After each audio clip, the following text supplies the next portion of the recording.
ជំរាបសួរបងប្អូនអ៊ំពុំទាំងអស់គ្នានេះគឺជាសកម្មភាពភាគពីរនៃដំណើរកម្សាន្តរបស់ពួកខ្ញុំទៅគិរីរម្យបន្ទាប់ពីចុះពីលើភ្នំមកពួកយើងក៏នាំគ្នារៀបចំបាយដោយសារតែរៀងអស់កម្លាំងដែរពួកយើងក៏នាំគ្នាហូបបាយរួចបន្តដំណើរចុះទៅក្រោមទៀតពេលដែលមកដល់កន្លែងមួយពួកយើងក៏លើសលេងទឹកជ្រោះហើយក៏នាំគ្នាចុះទៅរកទឹកជ្រោះបងប្អូនអាចមើលផ្លូវចុះទៅបានគឺអត់មានផ្លូវចុះទេគឺនាំគ្នារកព្រៃចុះទៅតែម្ដងចៃពេលជិតកន្លះម៉ោងគឺមិនធ្វើឲ្យពួកយើងខកបំណងទេមិនយូរប៉ុន្មានពួកយើងក៏បានចុះទៅដល់កន្លែងបងប្អូនអាចមើលទេសភាពបានគឺថាស្រស់ស្អាតខ្លាំងមែនទែនប៉ុន្តែគួរឲ្យសោកស្ដាយពួកយើងអាចបានទៅដល់កន្លែងទឹកជ្រោះដោយសារតែអស់ផ្លូវទៅក្រោយពីលេងទឹកអស់មួយសន្ទុះហើយពួកយើងក៏សម្រេចថាទៅវិញនៅពេលដែលធ្វើដំណើរមកតាមផ្លូវក៏ឃើញមានកន្លែងមួយពួកយើងក៏ចុះទៅលេងបងប្អូនអាចមើលផ្លូវបានគឺថាពិបាកខ្លាំងមែនទែនឥឡូវនេះពួកយើងក៏បានមកដល់បើនិយាយពីទេសភាពវិញគឺថាមិនឲ្យចាញ់គ្នាតែម្ដងបងប្អូនណាខ្លះស្គាល់កន្លែងហ្នឹង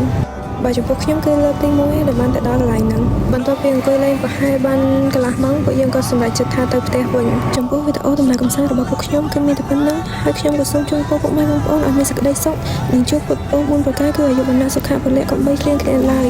សូមអរគុណ